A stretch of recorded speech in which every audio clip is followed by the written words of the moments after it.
Hello everybody, this is Sherry Truhlar, Charity Auctioneer with Red Apple Auctions. Today I'm going to talk to you about how recessions, economic declines, are a time when you really need to step up your auction game, as if you haven't figured this out yet.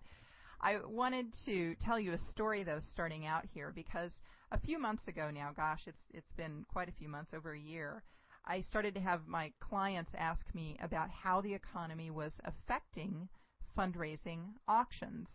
And one of my clients in South Florida was among them, and in fact it was the first topic of discussion when we sat down to have our plan for the auction. And in the course of conversation I talked to them about how a dip in the economy actually spurs many companies to reach new heights. I am a big believer that where there's always opportunity if you're looking for it. And so I had talked about one particular company that I had read about that was had grown, really leaped through the depression and came out being a dominating force in their market. So a few weeks later then, I get this newsletter from this client, and I always kind of read that front page in particular because that's where the executive director writes the opening remarks. And I was jolted because I saw my name in the first sentence on the cover of this newsletter. And you know how it is when you're reading something and you see your name, or you're at a party and you might be clear across the room, but you hear your name and you're just like, whoa, immediately your attention goes towards that. So that's how I was. I just was like, oh my gosh, why is my name in their newsletter?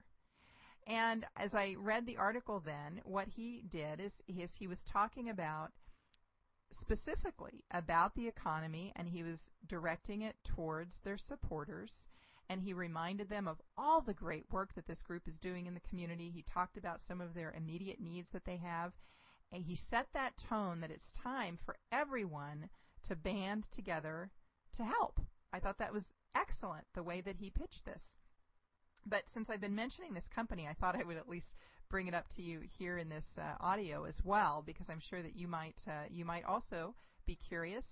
And when I had spoken with them, I talked about how there's been so many millionaires that had been made when the economy was down, and that our current recession is a natural cycle. There's going to be some businesses that will fade away because they were unable to remain competitive, unless they get bailout money, but that's the idea, is that some will fade away and others are going to thrive. People are going to be creative. They're going to have to come up with solutions to survive and thrive. And I would even suggest that this is a great time for some people to birth their own businesses. If you've been wanting to create a business, hey, sometimes we need a kick in the pants to get started. Maybe it's a job layoff.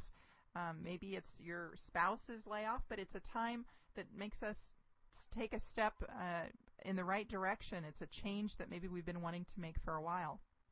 So I had talked about this company that had leaped to the top during the Great Depression, and it's the mail order company Harry and David. And you may have been the recipient of one of their fabulous gourmet gift baskets. They were facing economic ruin when they could no longer export their pears, which were grown in Oregon, to Europe. Their traditional market had been the affluent in Europe, and they were hurting.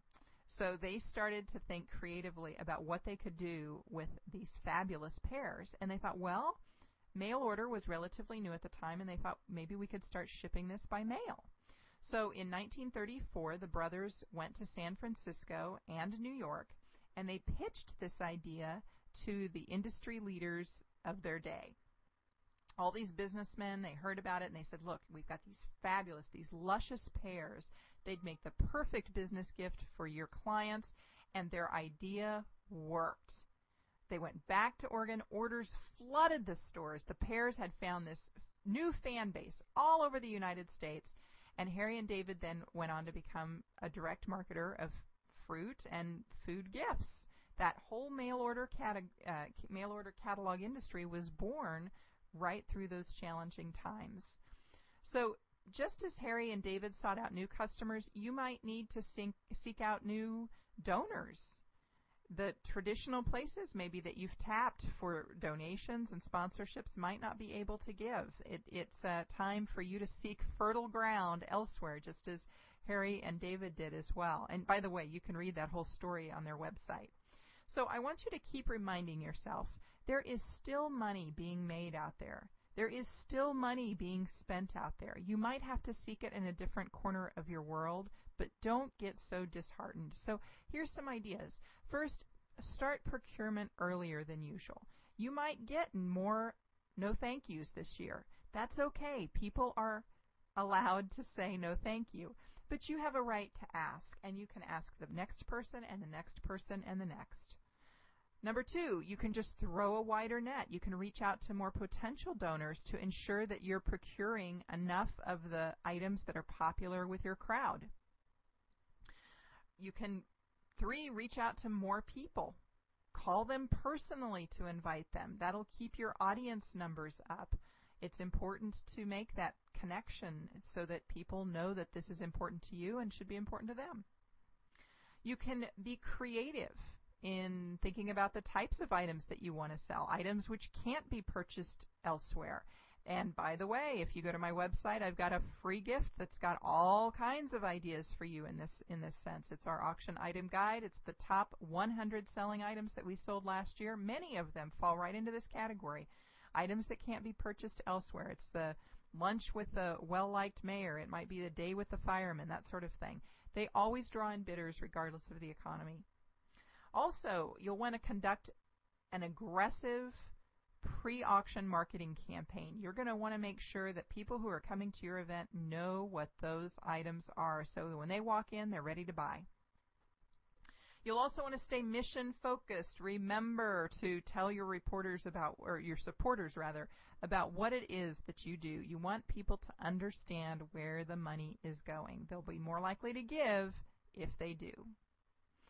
Another suggestion is you might want to subscribe to a magazine like Inc. or Entrepreneur. See which companies are growing. Those 2 magazines are fabulous for listing companies that are growing. And I would be willing to bet that 90% of them are not asked to give towards a benefit auction fundraiser because no one's realizes they're out there. No one realizes that they're growing. Now's your chance. And then finally, I encourage you just to maintain your upbeat, your positive outlook. Enthusiasm will sell. You're going to attract more donations for your benefit auction when you are personally excited and you're personally convinced that someone should give. I know that when I was in a pure sales role, when I just started out outside of graduating from college, I didn't know much about the product I was selling, and I was brand new to the industry, but boy, I was enthusiastic, and that carried me for a very long way. So I encourage you, do what you need to do to maintain that positive outlook because that's going to help you in the long run. I'm Sherry Truhlar with Red Apple Auctions. You can visit us online at redappleauctions.com. I look forward to visiting you there and learning more about your event. Thanks for listening.